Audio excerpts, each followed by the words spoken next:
یعنی قرآن بیان کرتا ہے نا کہ تمہاری کیفیت کیا ہوگی اس وقت، بلکہ قرآن یہ بیان کرتا ہے جب موت کے وقت تم برزخ کی زندگی اپنی آنکھوں سے دیکھو گے تو اس وقت تمہاری کیا کیفیت ہوگی. دیکھیں، ایک تو مرتا ہوا انسان ہمیں نظر آ رہا ہوتا ہے، لیکن ایک مرتے ہوئے انسان کو بھی کوئی کچھ نظر آ رہا ہوتا ہے جو ہمیں نظر نہیں آتا اور نہ وہ ہمیں بتا سکتا ہے.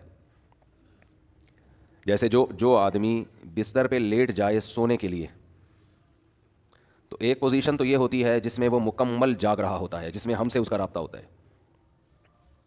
ایک پوزیشن یہ ہوتی ہے جس میں وہ گہری نیند سو رہا ہوتا ہے، اس کا ہم سے رشتہ ڈسکنیکٹ ہو چکا ہوتا ہے، ہم سے کوئی رابطہ اس کا نہیں ہوتا. ہم اسے ہنسنے کی بات کریں ہنسے گا نہیں، رلانے کی بات کریں روئے گا نہیں، کتنی خطرناک خبر دیں اس پر کوئی اثر نہیں ہوگا.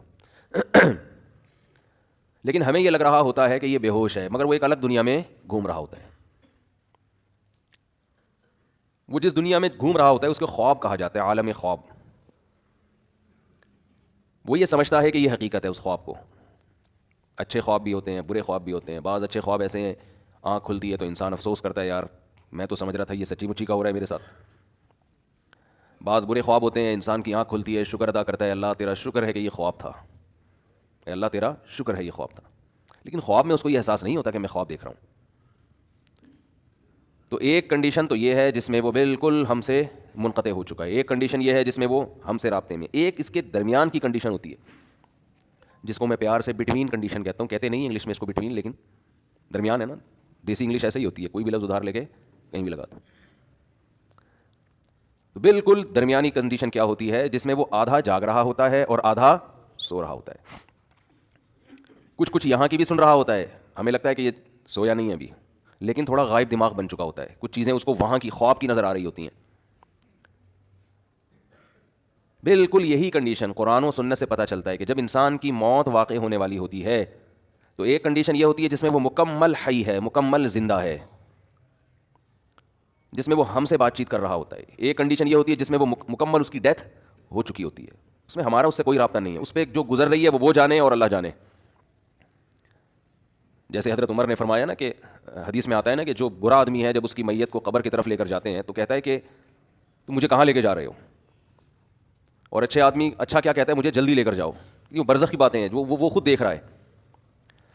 لیکن ایک حالت مرنے والے کی ایسی ہے جس میں وہ آدھا عالم برزخ میں اور آدھا عالم دنیا میں. اس کنڈیشن کو سکرات موت کہا جاتا ہے. سمجھ رہے ہیں بات کو؟ کیونکہ یہاں شرعی احکام چینج ہو جاتے ہیں.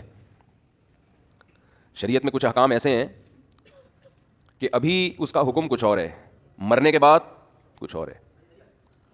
تو جب انسان مکمل حیات میں ہو تو اللہ نے اس کے لیے توبہ کا دروازہ کھولا ہوا ہے. چاہے اس کو 100% یقین ہو جائے کہ میں نے کل مرنا ہے یا 1 گھنٹے بعد مرنا ہے، لیکن توبہ کا دروازہ اس کے لیے بولے کھلا ہوا ہے. ایک آدمی نے ساری زندگی گناہوں میں گزاری، کفر میں، الحاد میں، شرک میں، خدا کا انکار کرتا رہا، اللہ کے ساتھ شرک کرتا رہا، شراب پیتا رہا، زنا کرتا رہا. 90 سال گزار دیے اس نے. اب اسے ڈاکٹروں نے بتایا کہ آپ کی ڈیتھ ہونے والی ہے، آپ کینسر کے مریض ہیں، آپ کا زہر یہاں تک پھیل گیا ہے، یا کوئی اور بیماری ہے جس میں زہر پھیلتا ہے، یہاں تک پھیل گیا کہ 24 گھنٹے میں کے اندر آپ کی ڈیتھ ہو جائے گی. یہ بھی اب توبہ کرے گا تو اللہ اس کی توبہ قبول کریں گے. یہ اللہ کا وعدہ ہے. دل سے کرے توبہ، یہ والی توبہ نہ ہو کہ اگر نہیں مرا تو ٹھیک ہے پرانا اسٹائل، مر گئے تو توبہ تو کی بھی ہم نے.